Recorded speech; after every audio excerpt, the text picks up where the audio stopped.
I don't think the average person would ever know that and correlate a food to their anxiety at all until they take it away from them and they get more in tune with their body and they're able to recognize those type of things. Yeah, okay. You won't notice it until you take it out, eat more clean diet, and then you eat those things again. You're going to notice it very quickly. You're listening to the Integrative Medica podcast with Dr. Jake, a licensed naturopathic doctor who will show you how to tap into your body's natural ability to heal your health issue and improve your symptoms quickly without harmful drugs or devastating surgeries. So pour some tea, get comfortable where you are, and enjoy this healing episode. Hey, everyone. I'm Owen Video, and I'm here with Dr. Jake, and today we're talking about ways that you can reduce your anxiety without drugs or surgery. Today, we're going to be talking about the multiple causes of anxiety and how we can really treat them naturally without having to depend upon drugs, which can be highly addictive and lead to you not being the same person you want to be. Let's dive right in, Doc. First question I have is are there different types of anxieties, like different levels of anxieties? Yeah, there's different levels of anxiety. There could be very mild anxiety that's people just get stressed out really easily, or they just worry mildly about a lot of things. Or there could be people that have complete panic attacks when they have a certain stressful event or something bad happens in their lives. So there's definitely huge ranges between how severe anxiety is or not. Some people their personality might be they're just slightly anxious and they could function really well. Or other people, they're not able to function at all with their anxiety. They're not able to do anything in their lives because of all the anxiety they're dealing with.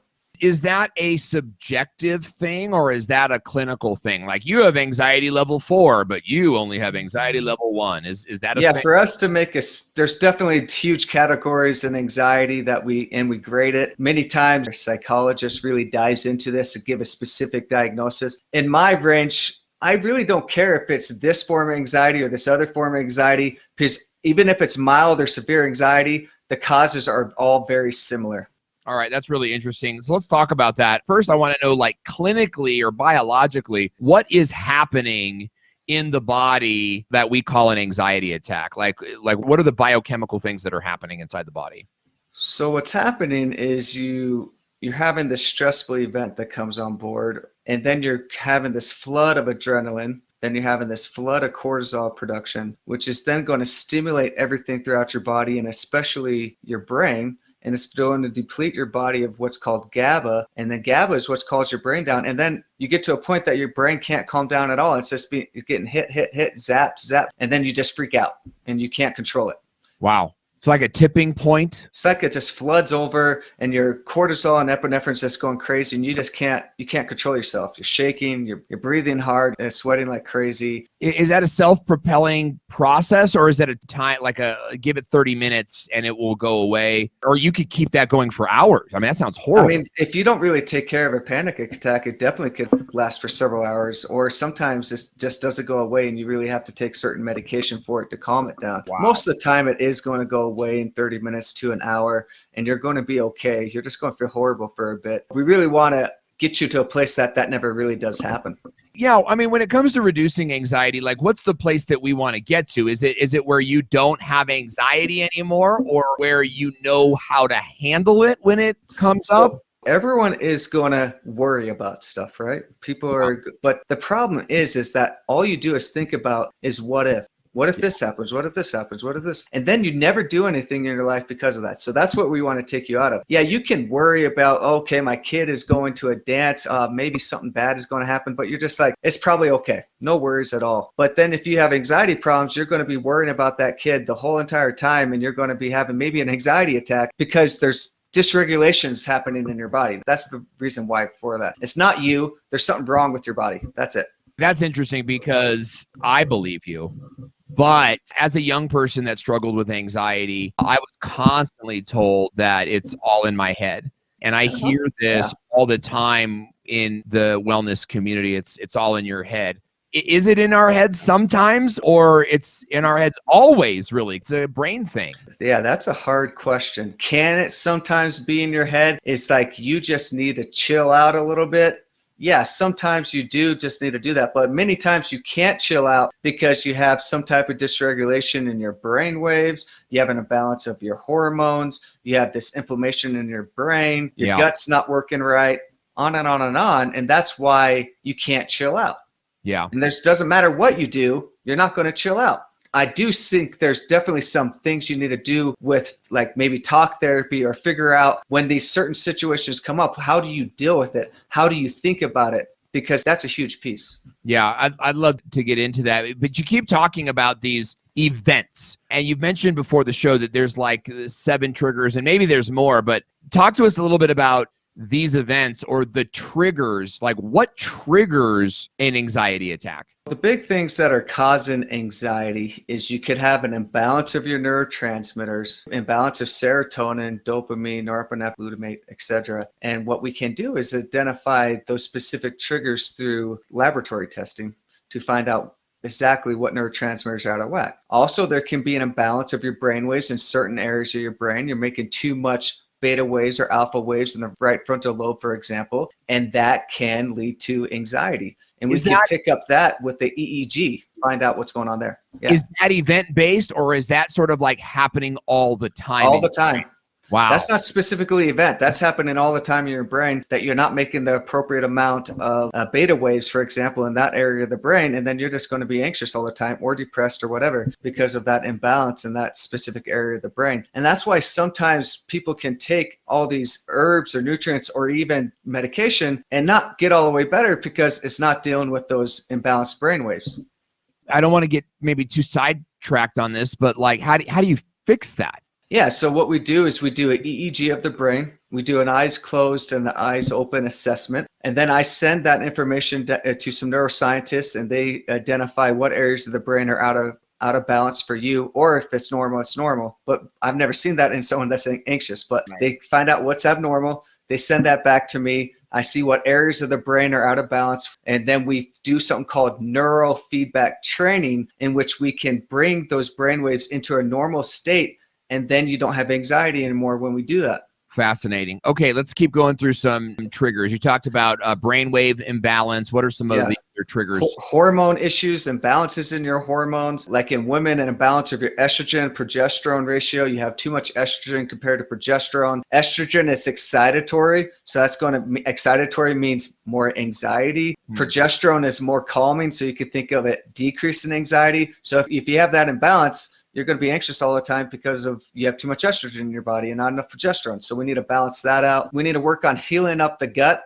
That's a big piece. That's with food. That's with finding out if you have any bugs hanging out in there, if you have any imbalance of your gut bacteria, etc. That's a big piece that can be related to that. There could be adrenal dysregulation. We talked about cortisol production. So if you're producing too much cortisol all the time, you're going to be anxious all the time. We have kids. Our kids will say cute little things like, I'm scared for my gymnastics thing tomorrow. Or Benny was saying that he's scared to do his Abraham Lincoln speech in front of the class, you know?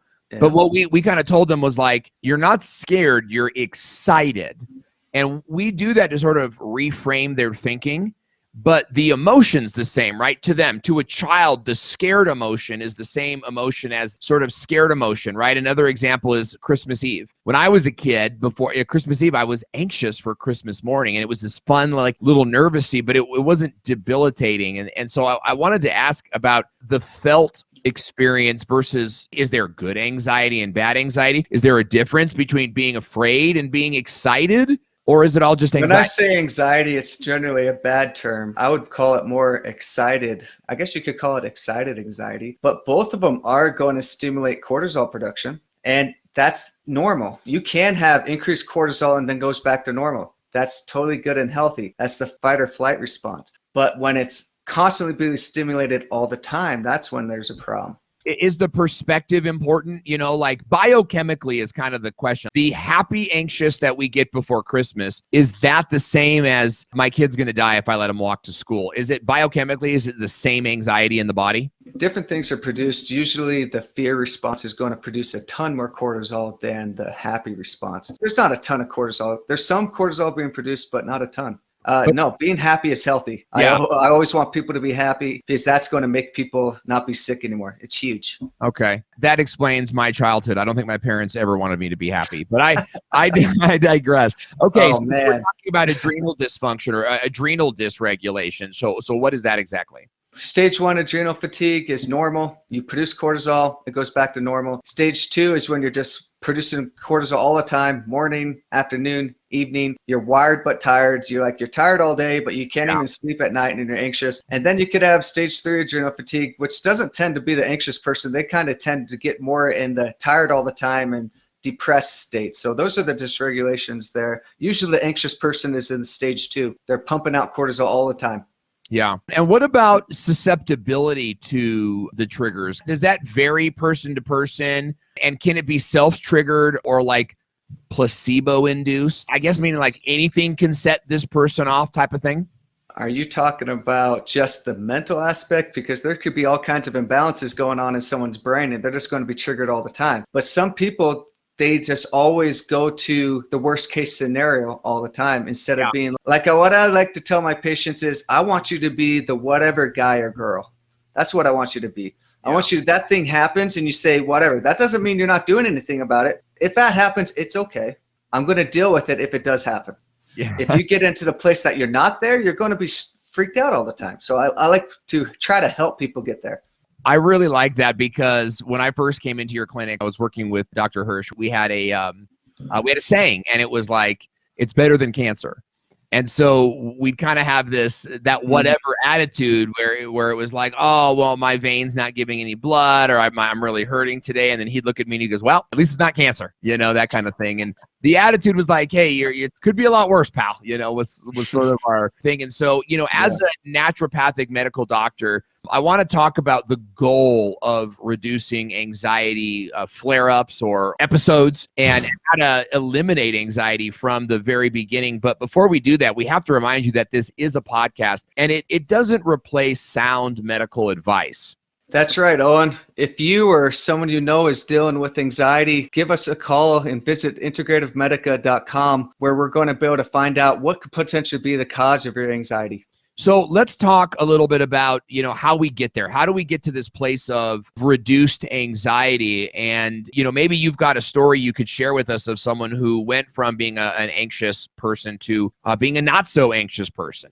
So just to dive into there, we missed a few pieces. We want to decrease inflammation and increase oxygen in the brain, and I'll bring that back when we talk about some of my patients there. But I had a patient coming to me, a 17-year-old girl, that with a lot of anxiety and some depression, a lot of difficulty falling asleep. And the only thing that really worked for her was smoking marijuana. Wow. She wasn't doing very well in school. She was hanging out with the wrong type of kids because she was just dealing with a ton of anxiety, and they kind of chilled her out or made her feel better about herself. So what we did for her is we dived in and looked at, okay, what could potentially be causing all this anxiety? Let's look at family situation. Let's do a detailed look at your hormones. Let's look to see if there's any inflammation in your brain, to see if you have decreased oxygen. Let's look at your adrenals, all this stuff that we just recently talked about. And then a big thing is what I saw for her is she had been dealing with anxiety since she was just a little kid, since she was like 4 or 5 years old. That's kind of a immediate thing to me, is like there's got to be an imbalance of the neurotransmitters, or more likely there's an imbalance of her brainwaves. So we did an EEG assessment. We looked at her brainwaves, took a look at that, and got our assessment back and discussed what areas of her brain had dysregulation. We put her on 30 neurofeedback treatments, and we brought her brainwaves back into balance. We also did some amino acid therapy to increase her GABA production, and we also gave her some IV amino acids to help balance out those neurotransmitters also. We also worked on healing up her gut and changed her diet up and identified the food allergies that she was dealing with. So after doing all these therapies, about after 8 sessions of doing the neurofeedback and the IV procedures, her anxiety was down to 75% of where it was. Wow. And she was doing really great. She was sleeping. She wasn't as worried. She wasn't using marijuana as much anymore. And now I talked to her about 2 months ago, and she's off of marijuana altogether, and she's graduating in a month.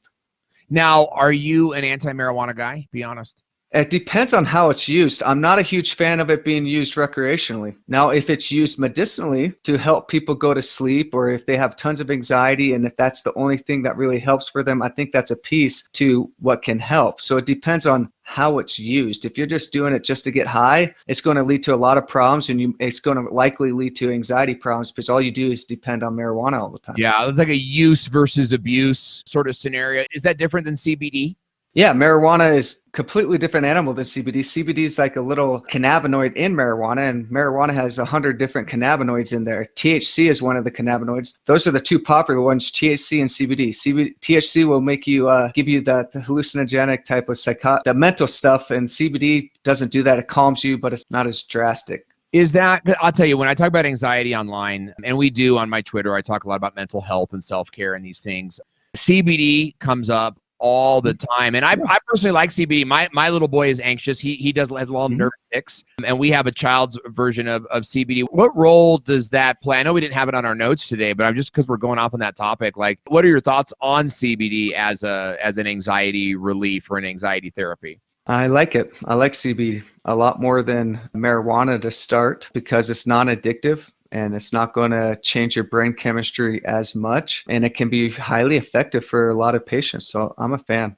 Okay. All right. Really great. Knowing that you've had, a lot of success, we were talking about 7 triggers. We got through, I think, 4 of them. You mentioned this girl and the toxic relationships that she was in. Expand on that, toxic relationships as a trigger for anxiety. Let's say you are around people that are anxious all the time or worried all the time or put you down all the time. That's going to change your mental state, not just anxiety, but all kinds of other mental health disorders. So if you're around someone like that, you're going to become like that. You need to stay away from those toxic relationships, people that are negative all the time, people that are fear-mongering all the time, people that don't talk good about you to others or whatever. There's all kinds of pieces to it. You need to eliminate yourself from them, or they need to make changes. And if they don't make changes, you need to get away from them, because you're not going to get better if you don't do that. This is a really popular theme right now, especially with COVID, sort of like putting us all in our circles certain ways and recognizing, wow, I've been really happy since I've been out of that circle. But a lot of times when people are in toxic relationships, they don't even recognize it. I know for me, I recognized that I was in groups of people that I still really like and appreciate. But it was sort of like a money and power group. Everything we talked about was like how to excel, how to achieve. And for me, I didn't even realize that was toxic for me, because I would participate in the conversations, right? I was one of them. But when I got out of it, I realized, wow, being in that circle really got me focused and putting my value as a person. My value became on my achievements and sort of like the gold, as opposed to the fact that I'm a dad and these other things that I want my value to be in. How do you recognize if you're in a toxic relationship? How do you define that? How do you get yourself out of it?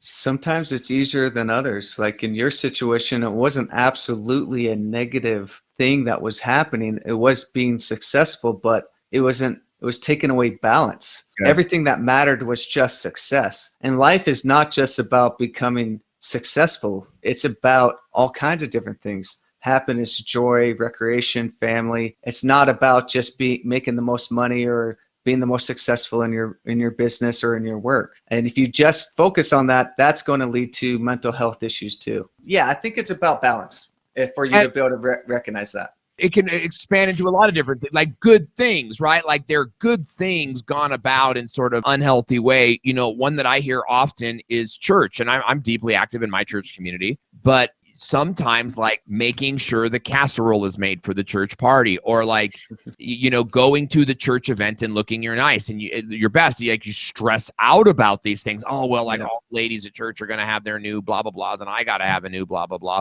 Is there such a thing as like a good thing being done in a bad way? For sure. Church is great. The spirituality aspect of it is great. I'm huge in mind, body, and spirit. But what can happen in organized religion is there's a lot of judgment, and that's a bad piece of organized religion, and that's the human aspect of that going into play of we always are comparing ourselves to others, and we want to be the best person. We want to be as good as that specific person. So in that aspect, you need to just recognize what's good about church and what's specifically bad about church, and don't let those bad things about church overwhelm you. Right. And that could be implemented in all activities, sports, church, work, etc. Yoga, your bowling league, whatever it is, you know what I mean? If you're chasing the wrong prize, that's really interesting. Anxiety trigger number 6 was brain inflammation. Talk a little bit about that. What is that? So there's a lot of things that could cause inflammation in the brain. Irregularities of your hormones, like let's say your progesterone's low. Progesterone is considered a neurosteroid. Don't consider that a bad thing. Steroid gets a bad rap nowadays. But what it does is it's a natural anti-inflammatory for the brain. So if you have low progesterone, that can lead to that. If you're eating foods you're not supposed to that are very high inflammatory, poor quality fats, tons of sugar, that's going to be very inflammatory to the brain. If you're taking a lot of certain herbicides or pesticides, or you're doing artificial colors or sweeteners, all those are very inflammatory and very stimulatory. So those can lead to anxiety and cause inflammation at the same time. That's just a quick list of what can cause inflammation in the brain. And that can cause imbalances of your neurotransmitters and lead to anxiety, depression, etc. Unbelievable. So you're talking about like the weed killers that we buy at Home Depot. Yeah, that could be very inflammatory to the brain. Yeah, for sure. Weed killers, sure. Or just what's on your food. Oh, really? Like you can get herbicides and pesticides on your food. So for example, wheat, for example, right? Yeah. They spray glyphosate on it. Guess what that is? That's Roundup. Wow. It's toxic if you put it on your weeds, and you don't want to breathe it in or get it on your skin. You read that on the back of the ingredients list, right? Yeah. But it's totally healthy if they put it on your food and they package it as flour. It's good and healthy. Right? Right. I don't know how they think about that, but it's crazy. And here's the thing is that like big corporations are going to do what big corporations do. I hear a lot of folks in the community, in the wellness community, they're like, you know, they're very anti-corporate. I'm like, hey, look, I get that sentiment, but like corporations are going to do what corporations are going to do.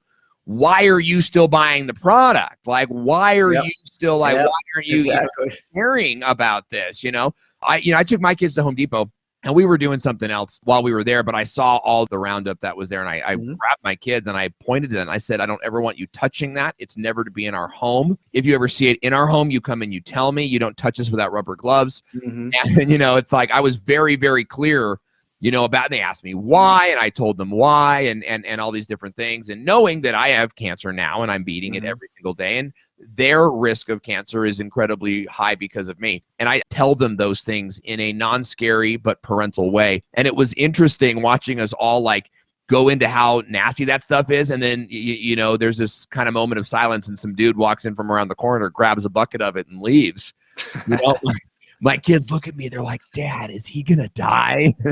No, son, no. But, you know, it's like you got to let people, you know, make your own choices. Just make better choices is all that I'm saying. So that's a passion project for me. Maybe a good place to transition and land the plane today is talking about food and how we can reduce anxiety. Now we know the triggers. We know these triggers. What are some ways that we can reduce our susceptibility to them or reduce the effects of anxiety in our bodies? First off is we need to stop eating a lot of junk. And that's broad. What is junk, right? Yeah. So we need to stop eating as much refined sugar all the time. That white stuff in the cupboard. We need to decrease how much we eat of that. I'm not saying you don't eat it at all. You just need to not eat it all the time. You need to watch how much of it is in your sauces, how much of it is on your meat, how much is on your salad dressing. We got sugar all over the place. Yeah. We also have artificial sweeteners that are in all kinds of things. That's stimulatory. We have MSG, which is glutamate. That's our specific neurotransmitter, glutamate, which is a stimulatory neurotransmitter. So that's going to put your brain off the charts if you eat a lot of MSG, especially if you're prone to anxiety. And then you want to decrease the poor quality fats. You don't want to eat tons of like lard, or you don't eat a lot of vegetable oils, or Crisco is the worst of it all. Hydrogenated oil is horrible. Yeah. So all these things are very bad for your brain and can lead to anxiety. And we also want to identify if there's certain foods that you're reacting to, allergic to, because those will cause inflammation in the brain and lead to anxiety also. Do you think people know that, like, can feel that? I know that we're really sensitive. So my wife can eat something and feel anxious and be like, oh my gosh, that I know that X that I ate is making me feel anxious. But do you think the average person like notices that? And what's the time frame between I ate it and I feel anxious? I don't think the average person would ever know that and correlate a food to their anxiety at all until they take it away from them and they get more in tune with their body and they're able to recognize those type of things. Yeah, okay. You won't notice it until you take it out, eat more clean diet, and then you eat those things again. You're going to notice it very quickly. I notice it very quickly in my life now too. And I didn't before. It's just because I'm eating a much cleaner diet. And when I eat these things, I'm like, whoa, I don't necessarily get anxious, but I get a headache and I get brain foggy. And a lot of people just don't notice these things because they're just eating this way all the time. And they just have these symptoms going on all the time. And not able to correlate that. Yeah. Do you ever get brain foggy and you're offended because people don't notice? And they're like, Doc, you're always like this. What are you talking about? You talking about me when I get brain foggy? I'm just saying, it's like, I didn't even notice that you were brain foggy. Yeah, but, sometimes when you forget something, you're in the middle of a sentence, that's bad news. Yeah, and that kind of goes back to the recreational marijuana. But I digress. We're in a different place here. So how do we reduce our anxiety? Like, what are some things that we can do right now walking away that will reduce our anxiety and give us some immediate gratification from this?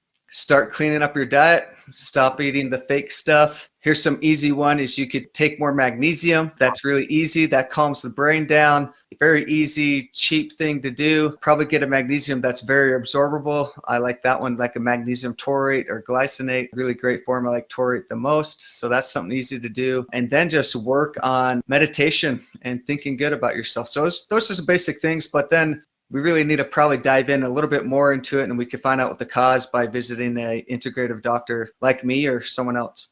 Yeah, and you can visit Dr. Jake's website at integrativemedica.com. Set a virtual appointment, and they can help you find an integrative medical doctor in your area.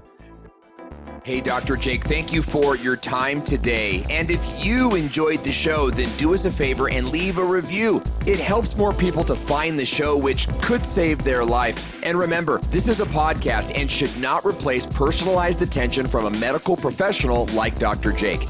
If you or someone you know has been diagnosed with an autoimmune disorder, cancer of any stage, or a life-changing illness, visit our website today and schedule a virtual appointment with one of our doctors who can lead you to a treatment plan in your area. That's integrativemedica.com. Integrative, Medica.com. Thank you for listening to the Integrative Medica podcast with Dr. Jake. To hear past episodes and get alerts for the future, subscribe to us on your favorite podcasting platform and be sure to follow us on YouTube as well. Just search for Integrative Medica with Dr. Jake.